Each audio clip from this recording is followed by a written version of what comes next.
Okay, we'll do this again. What's up, everybody? My name is Dan. Welcome to the Friday morning freestyle. Today we have Chantel Huel with us in the studio, live and interactive. The creator of Trap House Testimonies, the new prolific up and coming Saskatchewan recovery page. If you haven't followed her yet, please do. Also, before we bring her in, if you are interested in another powerful story of recovery, we've got one coming to you live and interactive this Sunday evening. There is a link at the bottom of your screen, a featured link. You can tap that to set a reminder so you don't miss out, because you're not going to want to miss it. Enough of that. Let us bring in Chantel. Hello, Chantel. Hi, Dan. How are you? You're talking too quiet. For the loudest person in the world, I'm Yeah. too quiet. Wow. I've never heard that before. Yeah. So, let it be the first time on Hard Knocks Talks Friday Morning Freestyle. Is it the first time? I think so. I think we did a 5-minute something before. Yeah, but I didn't tell you that you weren't loud enough then. I'm always loud. This is the first time anybody in my life has ever told me I was too quiet. So I do life loud. I love being loud. Yeah. So we got Kathleen in the chat. Hello, Kathleen. Thank you for joining us this morning. Chantel, not so long ago, I kicked you in the butt and I said, "Here, start this page," and it goes way farther back than that. It goes way farther back than that. So Yeah. if I think about how far back it goes, I got released from prison on April 8th, 2020. And I'm not quite sure if Hard Knocks Talks was around then. What year?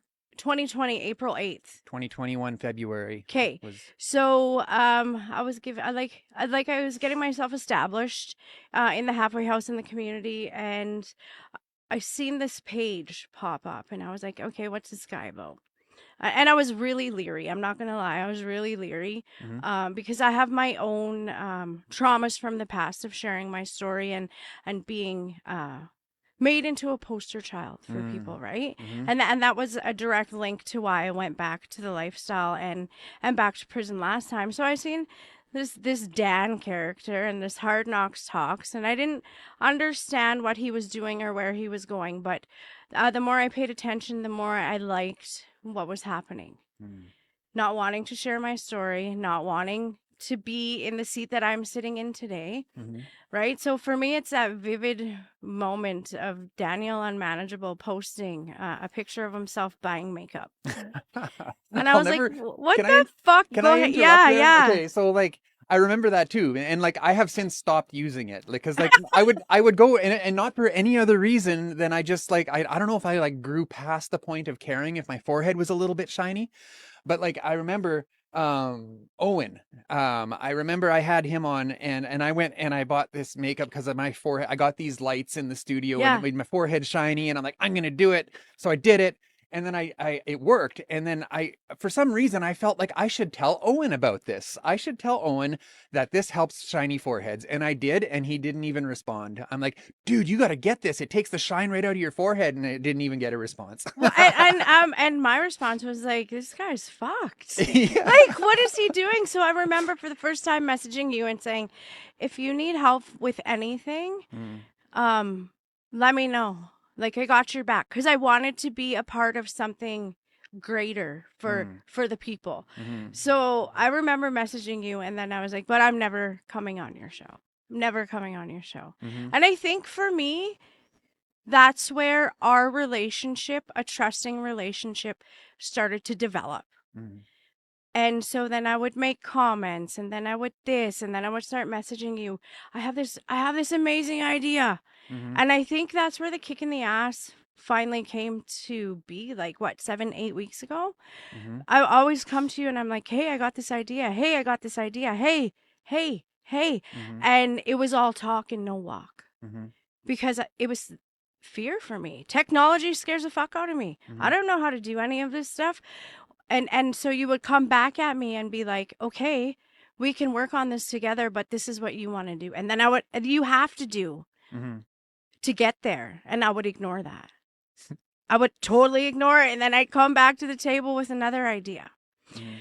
So then 2 years ago, I knew I wanted to share my story in a positive way, um, with something that felt safe and comfortable to me. And if anybody knows me, they know that hoodies is an addiction for me. I can do I've this. never seen you not in a hoodie. Exactly. Yeah. Because if I have to pull my hood up, or if I have to, like, it's a grounding thing for me, It makes right? the world feel a little bit A little smaller, bit right? Like, smaller yeah, and a yeah, little bit safer. yeah. And I was like, how do I share my story? So 2 years ago, I think it was almost 2 years ago, maybe it was, I had this idea. And then it took me a year to be like, okay, I'll try it on 2 hoodies. Mm. And the response to those 2 hoodies was so overwhelming that I ignored it for another year. What did those 2 hoodies say? One said retired drug dealer, Mm. and one said retired drug dealer human advocate. Mm. Okay. I like that. And I gave one to my very best friend, and I kept one. But the response that came from making 2 hoodies scared me. Mm-hmm. And so I let it sit. What scared you about it? The response, like, my phone blew up like a freaking trap phone, and Was that it? that was it. That's what scared me, is like the response and people commenting, and I need this and I need this and I need this, and I couldn't Oh, I I see. couldn't. Mm-hmm. It triggered having 4 phones, right? Yeah. It triggered having to supply these people with Product. Yeah. Not in a negative way, in a good way, Mm-hmm. but it scared the shit out of me. Yeah. Right? So I let it sit, and I had somebody always on my shoulder saying, "Hey, when are you gonna launch that store of crazy ideas? When are you gonna launch, like, you know?" And she Mm-hmm. always gave me that little extra push. So I was like, "Okay." And this isn't my story to share, so I'll only share bits of it. But I seen somebody that I was incarcerated with. Mm. She had all the technology to do this. And I was like, I need that. So I ordered a tumbler for myself. And I was like, wait a minute. I have an idea. I've had a dream for the longest time. Do you want to be a part of this with me? And I told her what it was. Mm. And immediately she was like, let's do this. Let's do this. Mm-hmm. So for me, if I can support somebody who I was incarcerated with walk in a good way together, Mm-hmm. she's got my back, I got her back, and I was like, this could go either way. It could go, people aren't interested, Mm-hmm. or people really want it. Mm. I was like, are you ready for that? She's like, I'm ready for this. I was like, all right.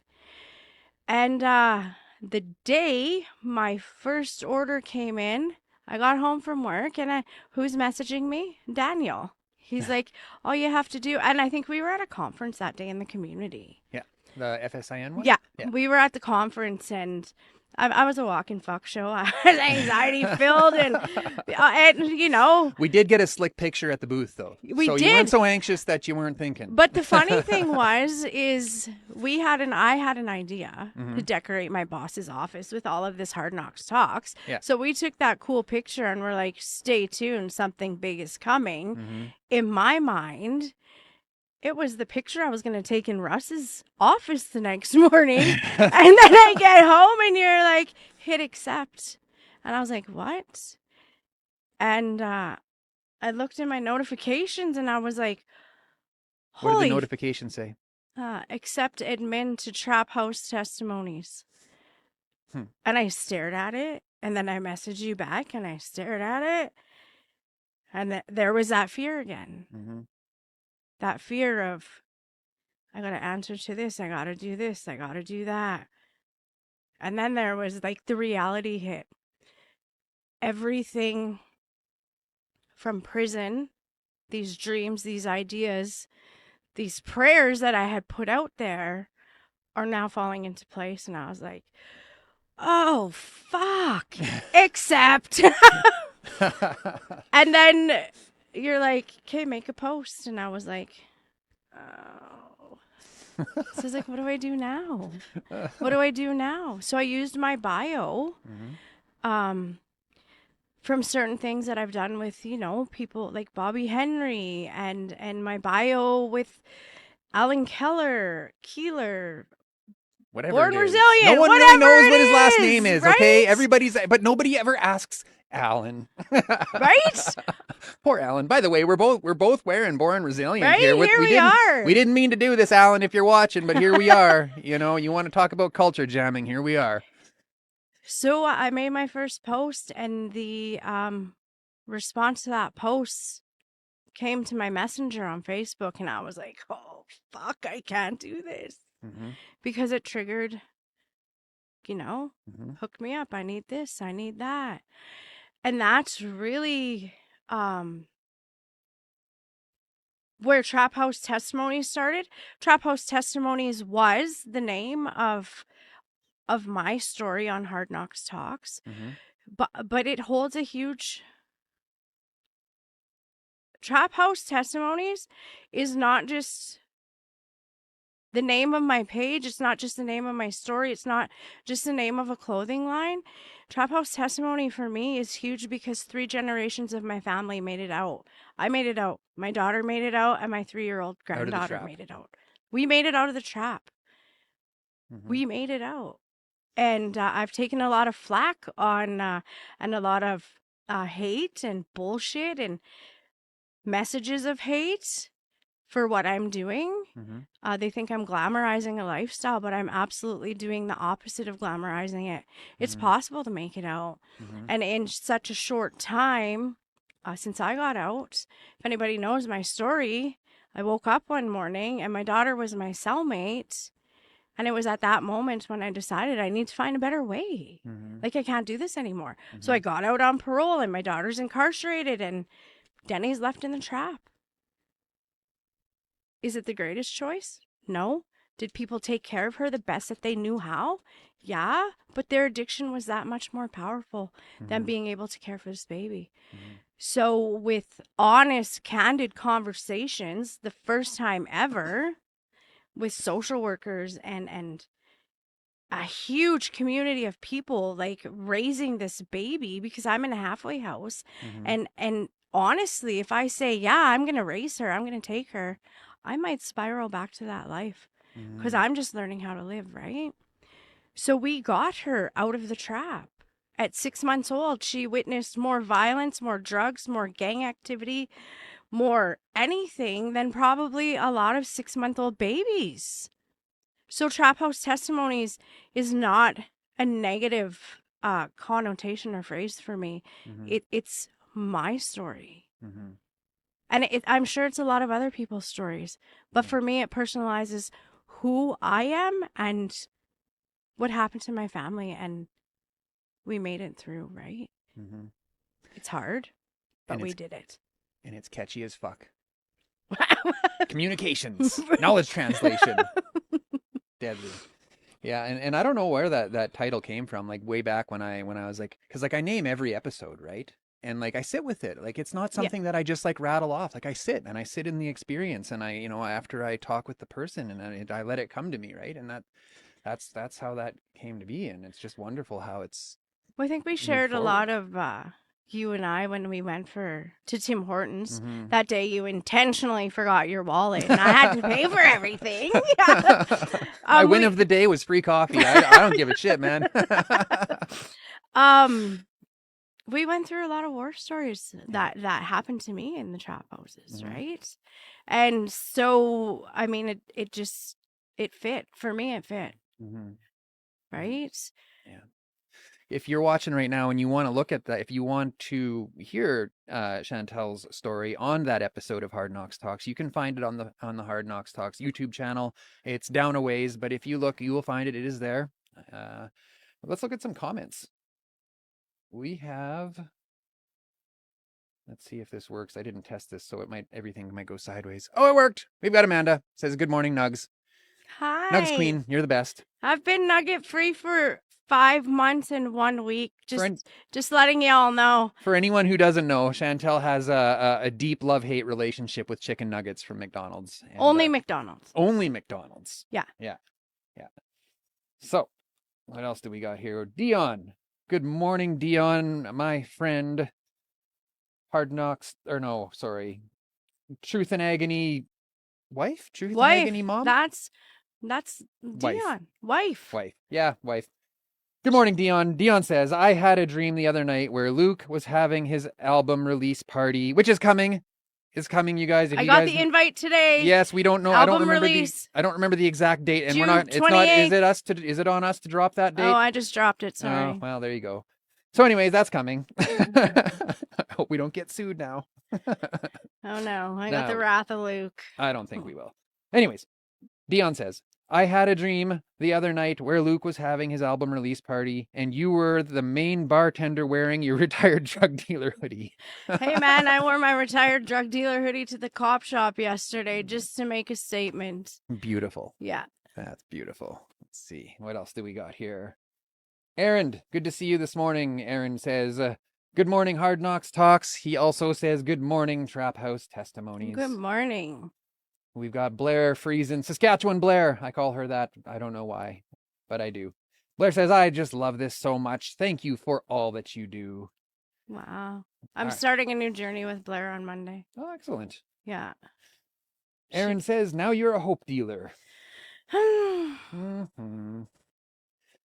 Is that what we call it? Moving hope like weight? Is that a thing? There's a shirt. There you go. That's another thing for my shirts. They don't just say retired drug dealer. They're customized to whatever people want. Right? So. Chantel wants me to wear one that says retired binner, and I'm just grappling with that. I don't know if I'm prepared. Retired shiny piler.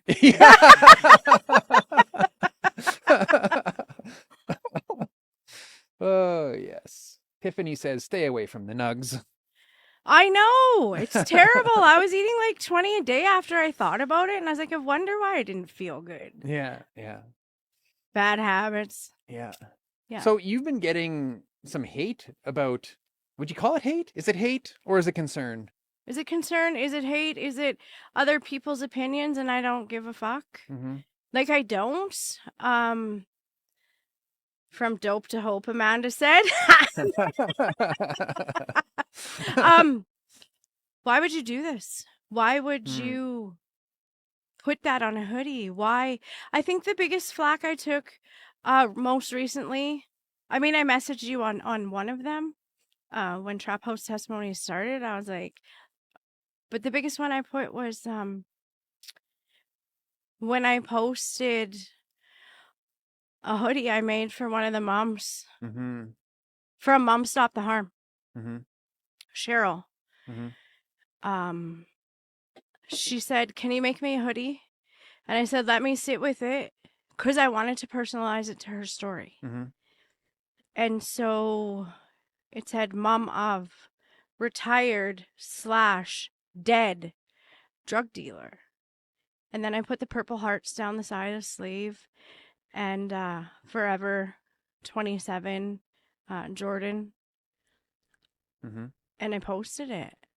And people started messaging me and they're like, why the fuck would you do that?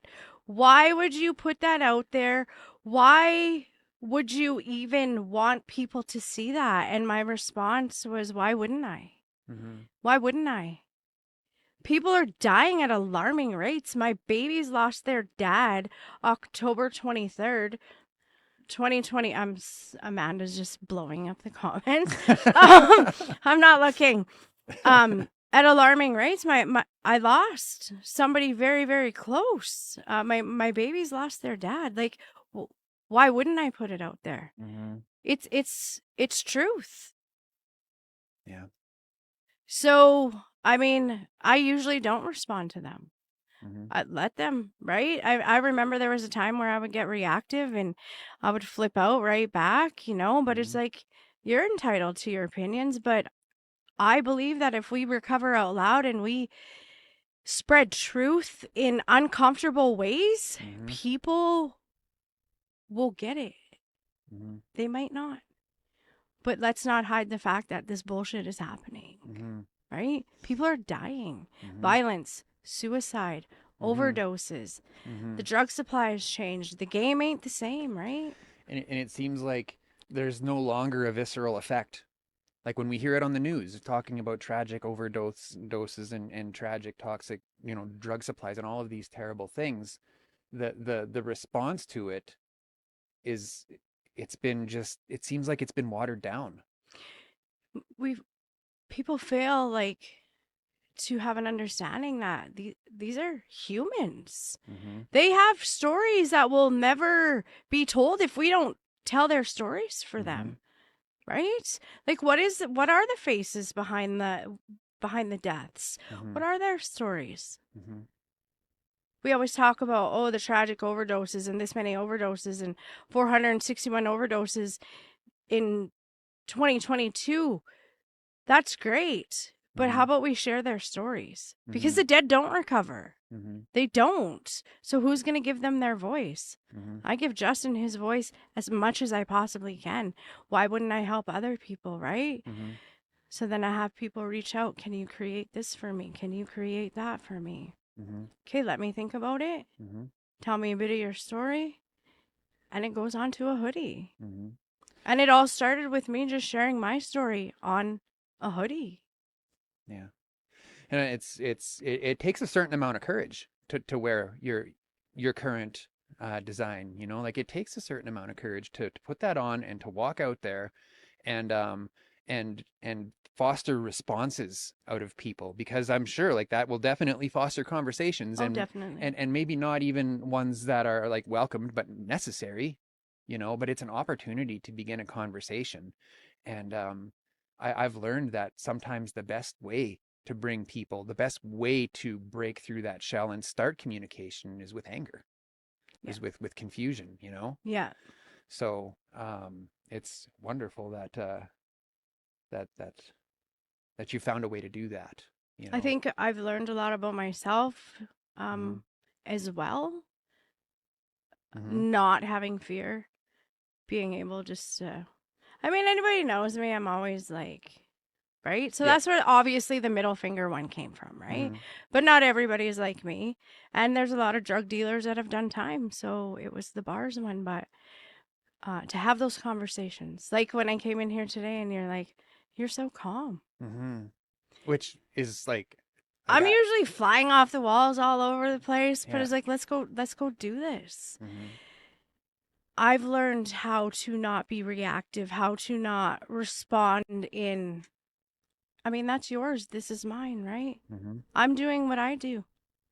Mm-hmm. I'll listen to it, Mm-hmm. you know?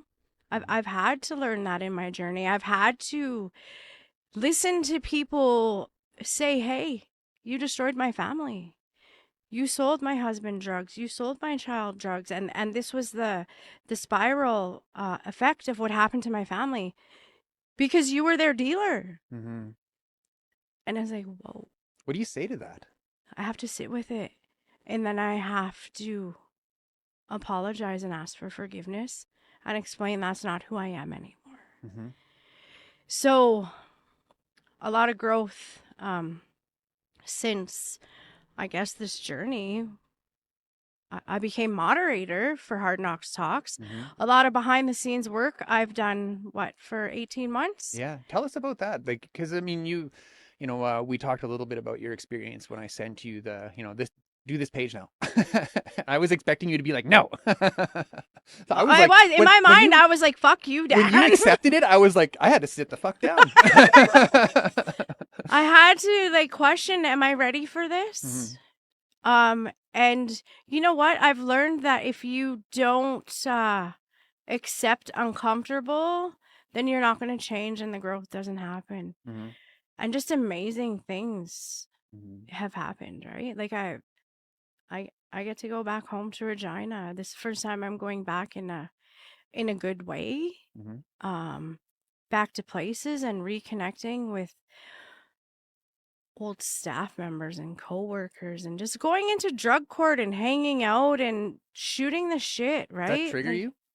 no, I was never accepted to drug court. I went straight to fucking jail. There was no hope for me in No, drug court. no, They can't. knew it. But you know what? I built a relationship with drug court Mm-hmm. and Judy Burns through the phone from prison. Even though I wasn't accepted there, she always picked up the phone and I got to talk to her. Mm-hmm. So I fostered relationships through the telephone. Mm-hmm. And now I get to go back into community.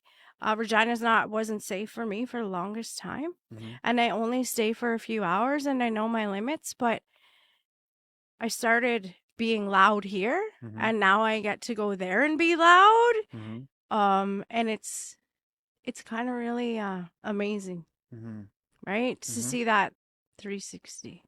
Let's look at some more comments. We got a bunch coming in here. Thanks everyone for checking us out today and for engaging.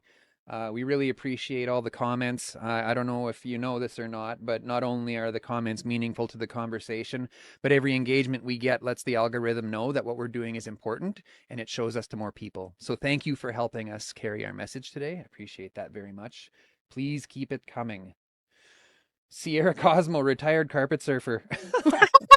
Oh, the possibilities. Hoodies for Me days. too. But if we can't make fun of the bullshit that we did that we once thought was normal, then we're not. Humor is an excellent vehicle. Oh, It is an excellent vehicle. right? Yes. That's why I always pick on my boss. Yeah. Poor Russ. You know, and he understands that, like, because I know, like, you're always ribbing him on Facebook, and like, and I'm thinking to myself, if he didn't like that, that wouldn't be happening. But like, maybe he doesn't like it on some level, but like the level of understanding in communications that he has in relating to other people, not only with the employee employer sort of Yeah. relationship or whatever those terms are in your organization. I'm not sure. Maybe I said the wrong ones, but also just like, taking little digs at authority because of like who you are, it's beautiful. I think we have a lot to teach one another, right? And so for me, it took me, I'm not kidding, it took me 7 months to even approach his doorway. Mm. And so then I was like, okay, I'm going to use my humor because, yeah, humor makes me feel comfortable. And maybe it's a deflection of what's really going on. Mm-hmm. And that's, I foster a lot of relationships with just being a fucking asshole. Yeah. I do, and I own it. Yeah, yeah. Right? Yeah, and like there's some people that are in my life that, like Donna being one of them, she knows all about my, she knows where I'm coming from when Yeah. I come in, saying things that are what some people might not like. But yeah, you're definitely one of those people in my life that I can just be like, "What's up, fucker?" Right? And like and you'll feel like welcomed by my by my whatever that is, Right? So it's really a wonderful thing. I have that at home too with my partner. It's if you can't laugh about the bullshit and like Mm-hmm. certain things, Mm-hmm. And that's like my family too, growing up. Like in my family, if they're not making fun of you, it means they don't like you. They don't like you, right? Yeah. Let's look at some more comments here. We got Amanda straight chiming in here again. What the hell? Amanda, get down to business Can't here. see it. Yeah, sorry Oh, about that. I can't even read that far. I don't have my know. glasses. Whatever. I got this. Okay. Amanda says change is hard. People don't like change. People also believe ignorance is bliss. The more we talk about things that are otherwise stigmatized, the more backlash you could get, and that's okay. All that means is that people are listening, and that's a fact. It's true. Tiffany Joy Payne, always nice to see you in the chat, my friend. Tiffany says, I think that's beautiful. We've got Melanie Hodge, past guest, Hard Knocks Talks. Melanie says, you're a beautiful soul, Chantel. And that is why, Melanie. And that is why Donna reads the comments. Because I suck at reading comments. I couldn't do Donna's job, to be honest. It's tough. She's good though. She's good at it. She's real good at it, yeah. And a little bit about Donna, she does not particularly enjoy the limelight. She is definitely like me. Yeah. Well, the thing is though, it's like I always describe it like this. If I'm like the bumblebee bumping into your window, getting your attention, she's the ladybug that's underneath the leaves, right? Equally important in our ecosystem and in our environment, equally important roles, but very different. So, and I think when I first met Donna for myself, I was like, we are so much the same. Because I'd rather be in the background. That's why I moderated for 18 months. I'm doing it. I'm contributing. Moderated the group. The group, like the Hard Knocks community group. But I'm not out there, right? Because that's not. And then I was like, all right, I guess I'll do my own page. And I think that's why I struggle with making a lot of posts is because Mm-hmm. right? Mm-hmm. I always message you. I can't do this. I can't do that. Right? Okay, try this. Try that. Mm-hmm. I think Daniel's been one of the best mentors I've had. He doesn't enable at all. Mm-hmm. Like you don't. You're just like, hey, check this out, and I'll fuck around with it, and I'll figure out and be like, okay, how's this or Mm-hmm. how's that, right? And he's a prime example of somebody that walks beside me. He doesn't push me to where he wants me to be or anything like that. You Mm-hmm. don't. I do push you a little bit, but a little bit. Yeah, you do Yeah. actually.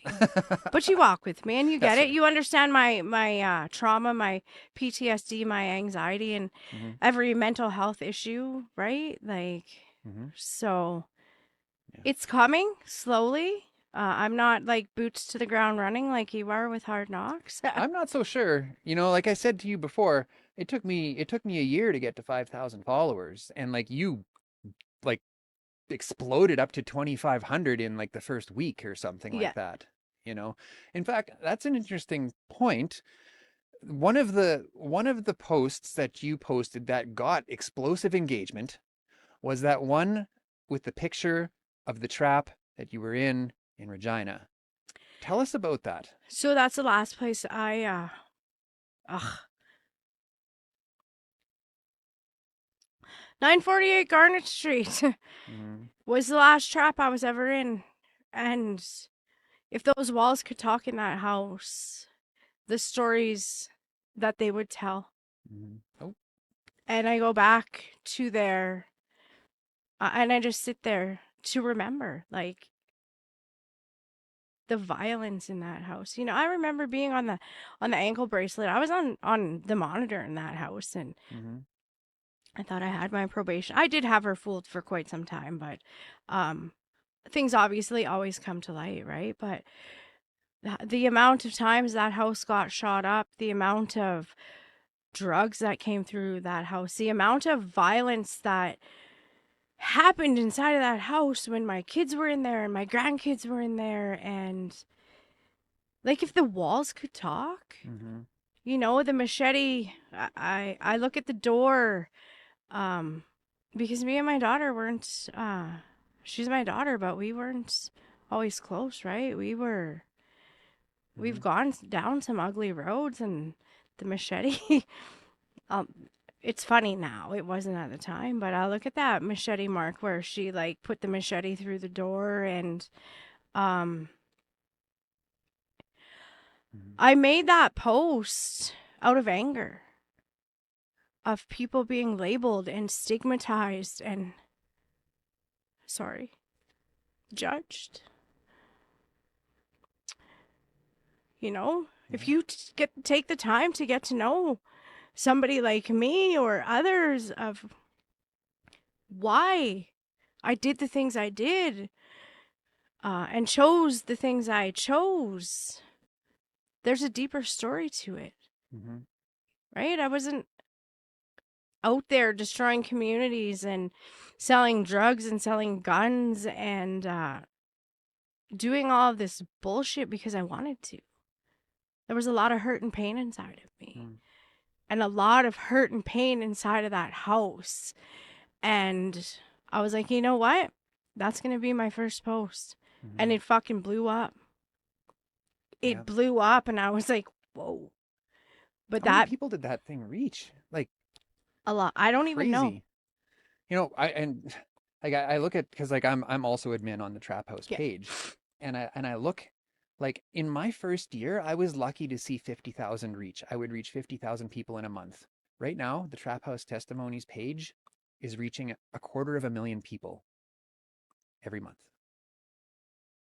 What do you think when you see that? I mean, you know what I think? You messaged me, and I was like, yeah, I don't even know what that means. That's your job, right? Like, Yeah, just let me keep speaking truth. But the numbers to me, I'm kind of like, well, like they must speak to you. what does it mean? Right? Yeah. Well, the thing about it is like I said a little bit earlier, when people like, when people share, when people comment, that tells the algorithm that what you're saying is important. And I think the numbers don't lie. Yeah. So We have a message to share with We the do. world, right? that's absolutely true. Yeah. And this is the surface that is the lowest barrier. And I think the numbers are definitely speaking that we are going in a direction that is productive Yeah. and helpful and healing.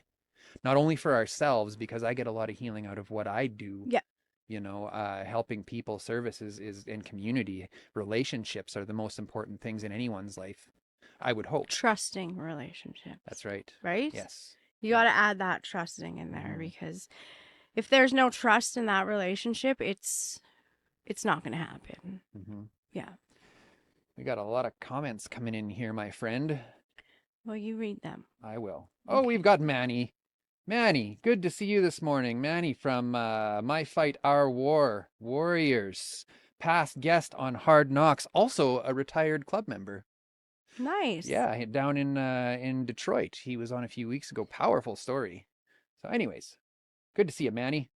Manny says, I love this, and the best part is that it's okay to disagree with people, and I love that because it brings about conversation, and that's when change happens. Awesome job. Thanks, Manny. Hey, if you guys are just tuning in now and you want to hear another powerful story of recovery, there's a featured link at the bottom of the screen. You can click that link, check out the details for this Sunday night, and then set a reminder. If you tap going, you'll get a reminder when we go live Sunday night. Please join us. We really take what we do seriously, and we love carrying a message of hope. Just in case.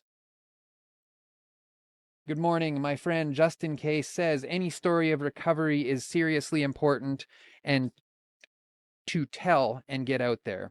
Recovering voices need to be louder than the stigma told about us. Yes. Show the world that we do recover. That's beautiful. Just in Case. Thank you so much. Aaron, my friend, Aaron says, it's an old chapter of your story which now allows you to speak on it from the heart. It's an old chapter, but I will never, ever forget where I come from, right? I keep that close to me. Blair says, Saskatchewan Blair. Blair says, and what you are saying is important. And we have Lexi saying, I love you, Auntie Chantel. I love you too, my girl. So where do you want to go next? Like where... You know, and for me, that's a hard question for me to answer as well. So there may not be an answer to this. Honestly, people ask me this all the time, and Parole Board of Canada asked me that on March 11th, 2020, and they're like, "What is your plan? Where do you want to go?" And I looked at them, and I was so brutally honest, and I was like, "I don't have a plan." And they're like, "What?" I was like, "I don't have a plan. I don't have a plan. I'm just gonna get released." If you release me, and it's gonna work because I have faith, right? I had faith. I have faith. It's unexplainable that things are just gonna work out for me. You know, I remember Cody from Limitless Life. Demaray. What's your goals? What's your plan? I don't have one, bro. Shut up, Cody. I don't have one, bro. It's just gonna work, right? Yeah. And then I went to the next table. This was at the conference, and Alan was like, "What's your plan? What's your goals? Where do you want to go now?" I was like, "I don't have a plan, bro." Yeah. Right? I don't have a plan. I just have faith that what I'm doing is gonna take me to where I need to be, to the next thing, to get louder, to get stronger. But it's not about me. It's about everybody, and that's why I do what I do. It has fuck all to do with Chantel. Right? And I think that's a struggle that a lot of people have in recovery, particularly in early recovery. And like, I mean, I'm 6 years in, and I still, like, the plan is starting to reveal itself to me. You know, because people do the same thing to me. What's your plan? What's your goals? You got to have this written down. You got to, all of these things have to be, the boxes need to be checked. And I'm like, that's just not how my brain works. Mine either. You know, like, you know what I mean? And that's okay. You know, like, and maybe if I don't go that direction and I don't become this giant communications company as fast as I think I should, or as fast as someone else thinks I should, I know for a fact that I'm here doing this and it's right. You know, and like I said, as I move forward, the plan is being revealed to me, as it should. And that's just how I work. And that's okay, I think, right? And then might all change next week. That's the beautiful thing. Maybe next week I'll be like all about checking the boxes, and I'll be like, I don't think so. I don't believe that. Because it'll make sense. I do what makes sense. Exactly. Right? And if it ever becomes obvious, if it ever makes sense to me to a place where I can be like, right, this clicks, then that is the path I will take. You know, and maybe that doesn't work for a lot of people, but that's what got me to where I am sitting in this very moment. Yeah. And like, look, this is crazy. I think you and I, our brains operate the same. I honestly think that this is the calmest conversation that you and I have ever had. Mm-hmm. We're like two squirrels fucking. That's how me and Amanda are too, right? Though, like our brains operate the same, so we just get each other. Mm-hmm. You know, and other people are like, they need a plan and you got to check the boxes. And I'm like, no, man, just go with it. Think outside the box. Mm-hmm. I don't have a plan. Wherever life takes me, it takes me. Mm-hmm. And when you get stung, you learn. Right? Yeah. And you get back up and you just keep trudging forward, like forge forward. Mm-hmm. You know? Mm-hmm. You know, and like when I talk about forging forward, or when you talk about that, I think like sometimes sitting still is forging forward. I love sitting still. I love sitting quiet. Yeah. Well, and I try to do that. I suck at sitting quietly, but sometimes like every day I have to have a little bit of quiet. I have to be able to just, and even if that's laying on the couch, scrolling Facebook, you know, just letting my mind wander, you know, like we say, like, forge forward. And that's like big picture talking, you know, that's like in the big scheme of things, keep moving forward. But please remember that you need to take care of yourself and you need to take a little bit of time every so often to do the things that bring you peace. You know, whether that's having a nap on the couch or going to the dog park or walking by the river. Just don't eat nuggets. Yeah. Don't tell people what not to do. Speaking from personal experience. Yeah, no, nuggets was not the answer. It's not the answer. Neither was meth or crack or fucking fentanyl. But... Yeah. Cool. Yeah. Oh, let's we got a few more comments. Let's see here. What do we got? What's up, Susie? Oh my God. See, this is why Donna reads the comments. I can't even see them. So I can see Amanda Riki's and that's it. Or I would read it for you. But... Okay. Well, over there, you should be able to see them all. Oh, I can't see that far. No, over. Oh, well, that just is a whole fucking new level of bullshit for me. Is it What's Up, Susie? Yeah. At My Fight Our War? There we go. Would love to share stories and ideas with Chantel. Please give her my information to contact me if she wants. Thanks, Dan. Donna, love you both. If anyone wants to reach out to Chantel, you just go to the Trap House Testimonies Facebook page and hit that DM right there. Not gonna lie, my personal page, you'll get a faster response. Okay. Yeah. Chantel Huel. Yeah. Hit me up on there. Yeah. All right. Let's see. We got a few more here. Let's see. Melanie's saying, I won't forget where I came from either. Mike Devine. I just had a conversation with Mike Devine yesterday. Was it a divine conversation? It was. It was divine. Indeed it was. Whoa. Yes. Actually, Alan Kaler connected me with Mike Devine. Nice. Yeah, he's an upcoming guest. You can, not this coming Sunday, but the Sunday after. Mike Devine. Sunday night. It's going to be good. Mike says, that is so important what she just said. Don't ever forget where you came from. Never. Because in a split second, you could be right back there. Mm-hmm. Right? Mm-hmm. I always tell people, you're one choice away from being my next cellmate or anybody's next cellmate, or don't ever think it can't happen to you. Mm-hmm. My therapist taught me that. Keep that old Chantel really close, right? Mm-hmm. Just don't pull her out. Yes. Just don't let her. Don't let her go crazy. All right, my friend, I think we'll cap it there. All right. Is there anything else that you wanted to throw down before we log off? No, I'm good, bro. Awesome. Yeah. All right. Well, thanks so much. This was great. I know we had some challenges in getting here this morning, but I'm glad that we persevered and made it happen. Again, if you guys want to follow Chantel's page, Trap House Testimonies, here on Facebook, and Join us Sunday night, link at the bottom of the screen. Make sure you tap that, set a reminder, learn a little bit more about it, and we'll see you this Sunday evening, live and interactive, right here on Hard Knocks Talks. For now, take care, my friends.